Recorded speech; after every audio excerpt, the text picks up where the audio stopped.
Hello, and welcome to the Logistics Management Podcast.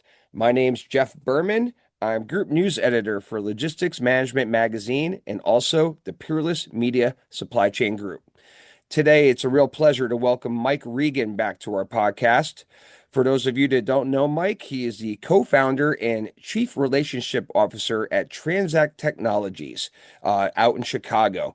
Mike is a well known and active within the logistics sector. He has served on the boards of various industry groups, including the National Shippers Strategic Council, NASSTRAC, as the chairman of the Advocacy Committee. He's also active in several industry organizations like the Council of Supply Chain Management Professionals, more commonly now known as CSCMP, where he was a 2014 recipient of the Distinguished Service Award.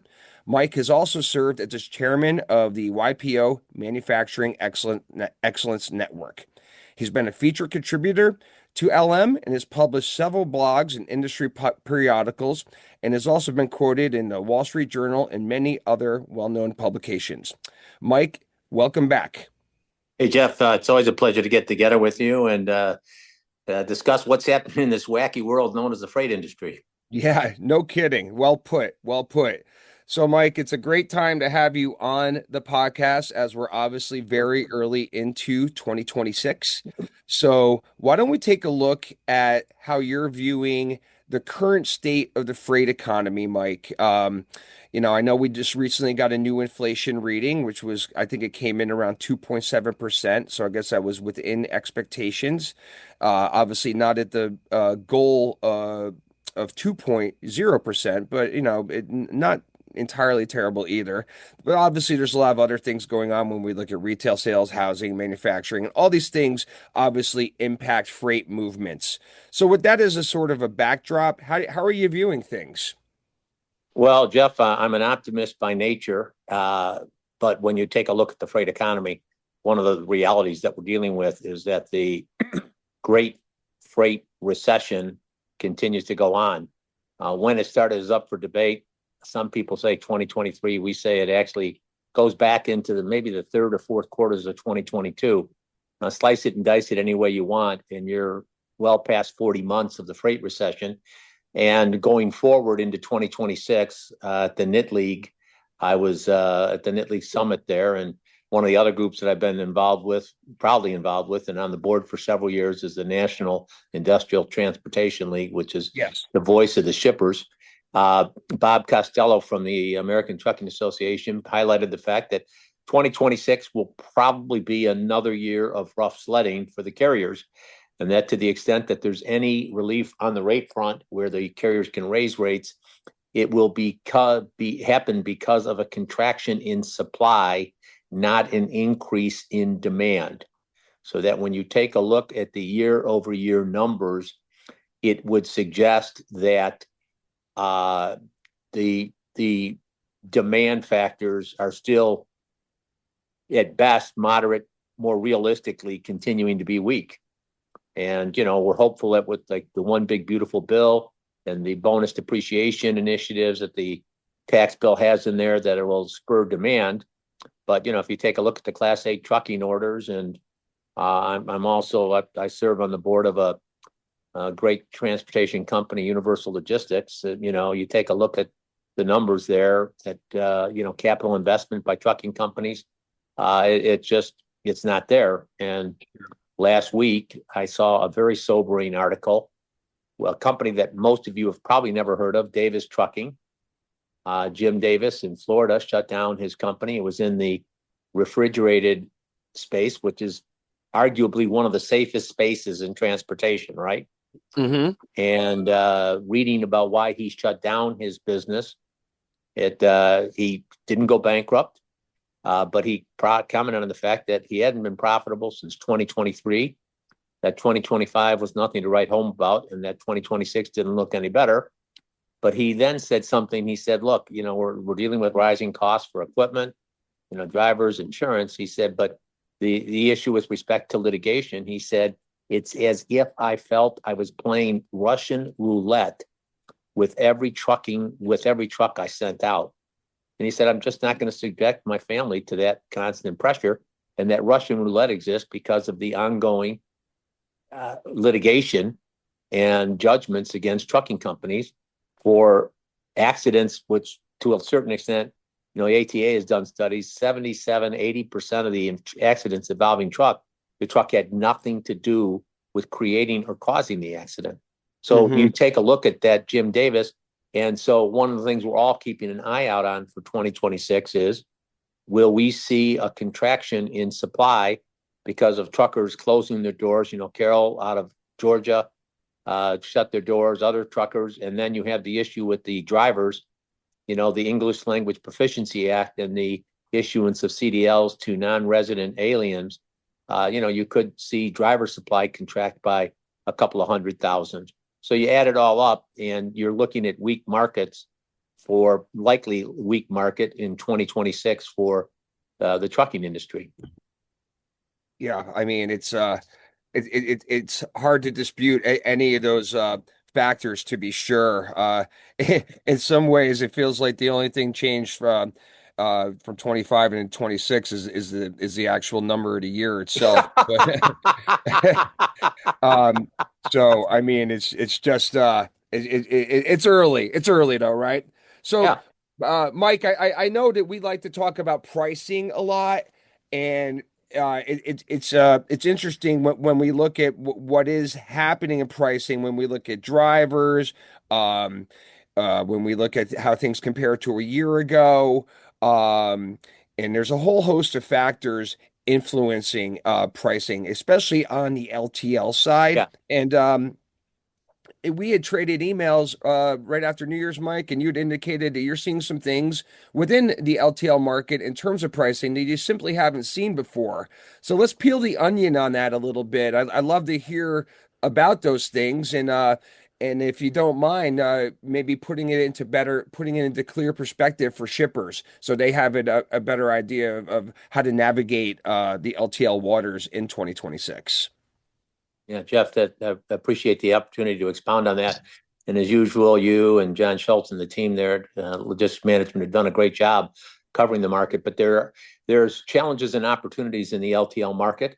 And for those shippers that are going to conduct their sourcing events as a business as usual status quo event, they could potentially see their LTL costs go up.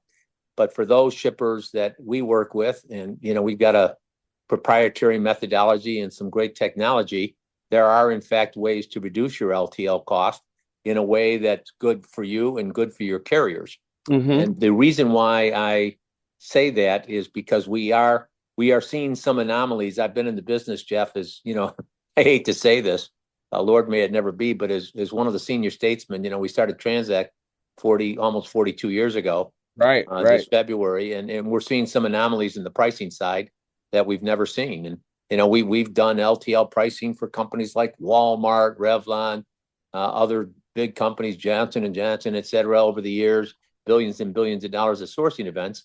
And traditionally, the sourcing model followed some guidelines.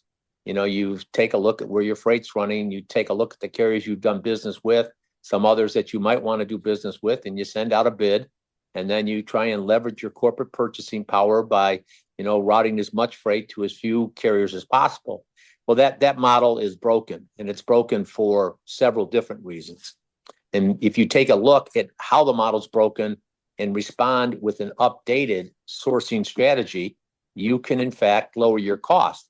And one of the things I highlighted, in a talk that I gave and got some headlines when I said, we're seeing some pricing in the LTL market that's just irrational. So when you see a large LTL carrier refusing to participate in a bid that we were putting out because they were the incumbent, they turned down getting back engaged in the first round, turned down getting engaged in the second round, turned down getting engaged in the third round. And when they were informed how much business they were going to lose, their 4.5-5% increase, plus the utilization of an accessorial charge that had been driven hundreds of thousands of dollars worth of revenue in the market. We have the issue there that they responded back with a very sizable reduction, waived the waive the issues of the accessorial charges. And we took a look at that and said, how does that happen? And how it happens is some of the anomalies that we're looking at in the LTL market are the issue. You know, we have the yellow terminals coming back on, and we have also the issue of FedEx being spun out. We've got the changes associated with the NMFC all coalescing. So you see what's happening in the LTL sector, and, you know, it creates opportunities. Now, what shippers need to understand is that the LTL carriers have great data. They have, for the most part, better data than the shippers have. And then there are some things which are extremely important to the LTL carriers. If you go into your sourcing event, having done your research, and companies like TranzAct, you know, we can do the research for you because we're in the markets every day. You can get together, and rather than just willy-nilly inviting carriers or just because of reputation, you can use targeted sourcing. Where I'm going to LTL carriers that we know are going to want to move the freight in the lanes that it's being moved. And if you do that, the increases that you're looking at from the carriers can in fact turn into reductions that are good for you and they're good for the carrier. Sure. So that's the anomalies that we're seeing and how to take advantage. But you have to, you know, one of the things we like to say is things have changed in the market in a big way. Just heck, the last couple of years, AI. And, you know, we're using AI in some creative ways. But what we find interesting is when companies go to conduct their sourcing event and use methodologies that were relevant 5, 10, 15, 20 years ago, why would you expect to get the best possible results when you're ignoring the realities of today's marketplace? Yeah, 100%. And those realities are staring everyone in the face, it seems, right? I mean, some examples that just come to the top of my head, Mike, and I think this applies to the truckload side as well. The one big thing, and correct me if I'm wrong, but I'd like to hear how you see it, is, and it's in every Wall Street analyst note I read, and we write about it, our competition writes about it, and that is simply the lack of a true demand catalyst. Are you seeing it that way too? I mean, because I know that on the LTL side, for example, the manufacturing, what's happening in manufacturing is obviously impacting LTL volumes to a great degree. I'm sure, as well as intermodal activity, which has a big intersection with LTL. Am I on the right track with those assumptions? I'm just curious how you see it. Jeff, as usual, you're spot on. However, one of the things that I highlighted that I would just bring to back up on the plate, because it's a big deal, that with SIA, XPO, Estes, and others turning on the yellow freight network, Yep. a substantial portion of the 10% market share that yellow had prior to it going out of business in August 2023, a significant portion of that is turning back on. And as a result of it turning back on, not only do you have tepid demand, but you have an increase in supply. Yes. Now, the increase is mitigated by the fact that some of the carriers are shutting down older, more dated terminals. So that is a factor that says, you know, how big has the market increased? We don't know. But, you know, the thing that we find interesting, if, you know, at TranzAct.com, you know, we very proud of our network, and we're constantly talking to the carriers. And one of my buddies, Rob Estes, the chairman of Estes Freight, and I did an interview in 2024 about the LTL market, and he shared some really important principles that, you know, about the LTL space that shippers don't really focus on. For example, a good truck for an LTL carrier is somewhere in the area of 26 to 28,000 pounds. And the carriers then, if they're running trucks at 21, 22,000 pounds per trailer, that's not going to be as profitable. Below 20,000, 21,000, you know, they're actually losing potentially money. So they want to keep their trailers full. Okay. Sure. So if you're a shipper using the right kind of sourcing methodology, you'd want to ask the question, where do I have freight that will help carriers that are trying to keep those trailers full. Because Mm-hmm. one of the things about the LTL dips, there's so many things that are different about LTL versus truckload, is that these LTL carriers have cutoff times when the truck has to leave the terminal to Yeah. basically keep commitments associated with their service guides. You know, it's a 1 day, 2 day routing, whatever. They need to have that truck leave. So there's some things that carriers can do, you know, hold until the last minute in an effort to get more freight on the trailer. But if that freight isn't there, that trailer still has to move. And so, you know, there's some other things that we do at TranzAct that have produced some good results. But, you know, you mentioned the tepid demand, increased supply, and it changes the dynamics for the carriers, which is why the changes in the NMFC are something that shippers also have to consider as they conduct sourcing events in 2026. Yeah, I was just going to bring up the NFMC, the National Freight Motor Classification, which underwent a bunch of shifts over the last year, to be sure. Um, how would you view sort of the industry reaction, industry buy-in to the shifts in classification at this point? You know, Jeff, to be very candid and transparent, and that's one of the reasons I always enjoy doing these podcasts with you, because we can be that transparency. I think the answer to that question is TBD, to be Okay. determined. All right. The changes occurred in July, and FedEx led the way and gave every other LTL carrier cover by saying that they weren't going to really put these into effect until January. And they Yes. said that we're doing that because they're really nice to the shippers. And, you know, that's, you can go with that because FedEx and the carriers all want to be nice to shippers. But practically speaking, we don't think that the carriers were fully, their systems were not fully ready to Okay. run with the changes. Well, now they had 6 months to get ready. They all pretty much have announced coming into your contract negotiations in 2026 and beyond, the new rules in the classification system, which affected on the first pass about 70 or 80% of LTL shipments were affected by these rules. Okay. And one of the things that their carriers are now coming back in and saying the rules which were made to allow us to go to more density-based pricing, those are going to be followed now. And for those that are wondering, you know, Mike, Jeff, what the heck are you talking about when you say density-based pricing? Well, the size of your freight and the weight of your freight are big issues for the Mm-hmm. carriers. And if you have a lower pound, you know, per hundred, it cost per hundredweight type thing, you know, instead of it, you know, a factor of 9, it's 3, you're going to pay more to move that freight. So if your packaging is inefficient and takes up more space, but doesn't have the requisite weight, what was a class 70, 77 and a half, 85, 100 may now be a 125, you know, et cetera, 200. Okay.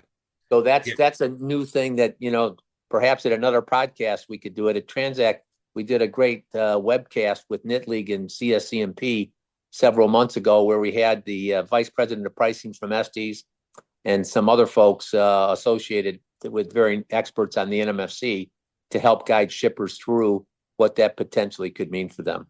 All right. Very interesting. So Mike, let's shift gears over to the truckload side of the market just for a few Yeah. moments. How do you sort of size up what's happening in terms of spot rates? Capacity has been really the major theme when we talk about the truckload spot market, especially over late in 25 with the heavy activity regarding CDLs, non-domicile CDL issuance.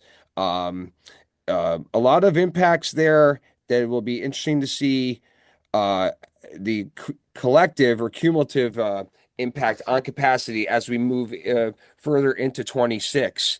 What are the key things to keep an eye on there as it relates to those things? Well, you really nailed it. Some other things, the CDL issue for non-residents and the English Language Proficiency Act, the one thing. The other thing, I just saw an outstanding video that talked about California in AB5. Now, for a lot of your listeners, they have no idea what's going on there. But one of the reasons I love Knit League and, is because we get great updates about stuff that's going on. AB5 are rules affecting independent contractors and who's an employee. And a lot of trucking companies are just taking a look at those rules, especially the independent contractors, and saying, I'm not going to do business in California because of these rules. And Right. you add it up, and if you take more states going through, imposing regulations, you're going to see a contraction in supply. We talked 15 minutes ago about Davis Trucking and some of the Yes. other companies. But at some point in time, reasonable people that think pretty clearly are going to ask the question, is the reward worth the risk that I'm taking by putting my trucks on the road? And Jeff, once again, I hate to be, I'm not normally the type to say TBD, but I think going forward, we're going to have to see how this plays out because, Absolutely. as the theme that I'm being redundant here, but if you do not have a contraction in supply, it's not likely that you're going to have an increase in demand, which means that the carriers are going to continue to have to, operate in a very lean manner. And what you guys do a great job of covering the spot market. For a while there, it looked like we were coming out of the doldrums, as what you're looking for there is how the spot and contract markets are moving. If the spot market rates are coming closer to contract, and one of the telltale signs of just how weak the market was you were seeing high tender acceptance rates. And what that means for those shippers that are saying, what the heck is he talking about? Is that when I call a carrier and ask him to pick up a load, he says yes, or she says yes. That's tender acceptance. So some regions, you can get a truck the day before. Other regions, you need 2-3 days to get a truck. But right now, the thing that is also people ought to be paying attention to is whether the rates are, it costs so much to operate a truck. I've seen all sorts of reports. It costs $2.27.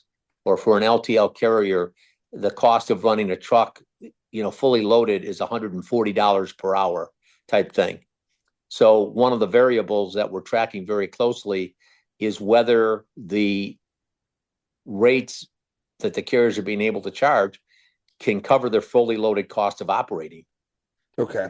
And, for the independent drivers, one of the things that OIDA, which is the owner operator independent drivers association, a lot of shippers don't really understand the role that independent truckers play. It used to be they were the shock absorber in the industry, cushioning the difference between supply and demand. And now they're just a vital part. And so what we're seeing happening in the OIDA market is very consequential because whether you know it or not, the large LTL carriers, to a large extent, a significant portion of their contract business isn't running on their assets. It's running through their brokered network. Okay. Well put. Well put. So, Mike, in a couple of minutes that we have left, I thought we could just go a little kind of rapid fire on this. Last Friday, it was widely speculated and anticipated that the Supreme Court was going to rule on the legality of the White House's IEPA tariffs. That did not come to pass. Friday came and went. There was no Supreme Court opinion. The last time we did a podcast, I think it was in early September, when we had talked about tariffs. You said it was the equivalent of throwing gasoline on the fire or something, or something to that effect. So let's fast forward now to January 2026.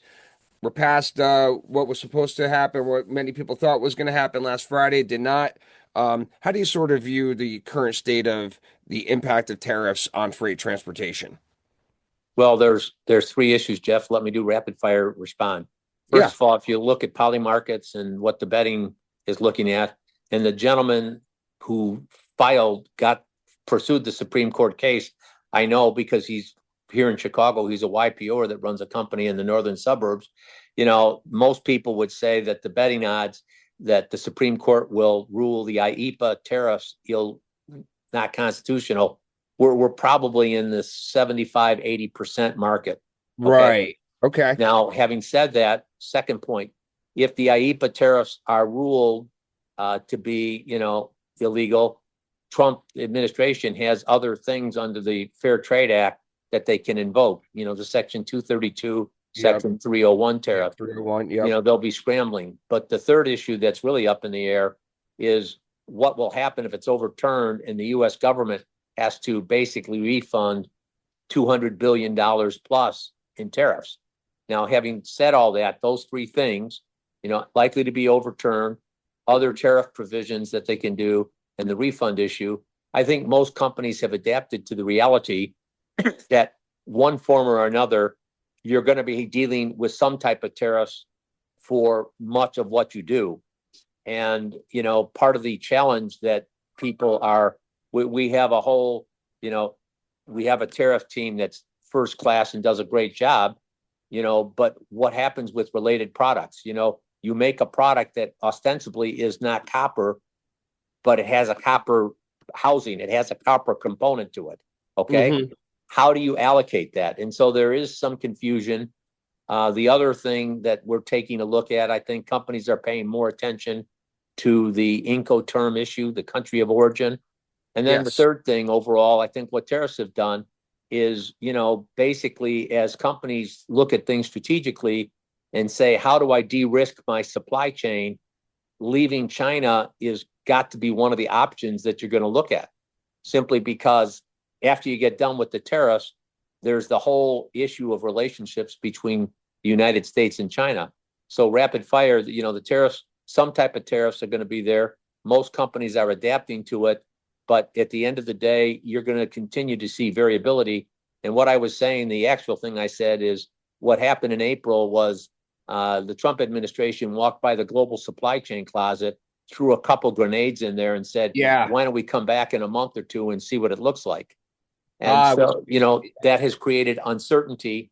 And when you have uncertainty, you have conservative decision making because you don't see the future clearly. Yeah, I mean, so that uncertainty obviously has carried into 2026 from 2025.